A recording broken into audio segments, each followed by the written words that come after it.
Mike, let's stay with you, shall we, and talk about Baby Reindeer and this interview last night. So I will admit I'm not an expert on Baby Reindeer. I don't even have a Netflix subscription, so I have not watched it. In fact, I was being educated about Baby Reindeer this morning. Have you watched it, Suzanne? And it sounds like the kind of TV show that I wouldn't want to watch. Yes. It just, to me, the whole thing just seems actually quite unpleasant. I mean, there's clearly some unfortunate circumstance that happened between these two people. Does it really need to be turned into a TV show so everybody else can watch it?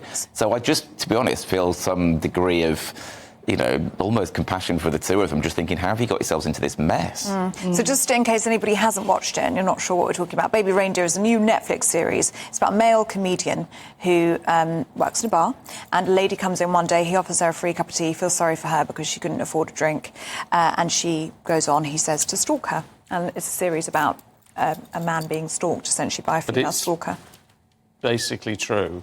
Well, the real life... Sort of true. Stalker was interviewed last night. Did you watch it? I didn't. So I'm afraid I came to the studio this morning never having heard of Baby Reindeer. I'm ashamed to say. Netflix obviously wasn't pushing it at me enough. It was pushing something else that perhaps I prefer to watch. Because, as Mike says, it does sound like you've got two really quite stressed, potentially damaged people here taking part. The comedian who's making the accusations is actually playing himself in this, so he's presumably reliving the whole thing as he goes through it. So, but in the process, I've not potentially, I'm going to have to watch it obviously now and find out. I don't particularly fancy it very much. I'll be honest. It does sound like it's going to be quite uncomfortable. Yeah, it is uncomfortable. It doesn't work for me. It is uncomfortable. There's three of us haven't watched it here, but there you go. But the point is, it's meant to be semi-fictional.